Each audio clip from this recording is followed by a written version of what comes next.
There were two incidents on so one what- mountain, both yeah. of which you could have died on. So a lot of normal right-thinking people think, what the hell were you doing carrying on? We went off to climb the Matterhorn. I was 50, my son Harry was 18. It was a sort of father-son bonding trip. Yeah. There were four of us. So I went with an alpinist called Stefan Gatt, who's a friend and an amazing mountaineer. And we got there in September and it snowed and the mountain was covered in snow.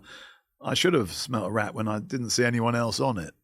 Yeah, but we headed up and I was doing a traverse, crossing a snow slope, and I slipped and I started sliding, pulling Stefan down with me. And then I remembered I had an ice axe and it was on my chest, and I put the ice axe with all my weight into the snow and it stopped. And I was about a meter from oblivion. But then I fell again on the... I was going to say, so there were two incidents on one mountain, both of which you could have died on. So a lot of normal, right-thinking people think, what the hell were you doing carrying on? Which is what we did. The weather got worse and worse. There was icy winds and we could see the top, but we decided to head back. I was abseiling and I was at the end of a long rope, went off at an angle to join Stefan, slipped, and then I found myself at the end of what's called a pendulum fall. And I remember Stefan shouting, "Are you all right?"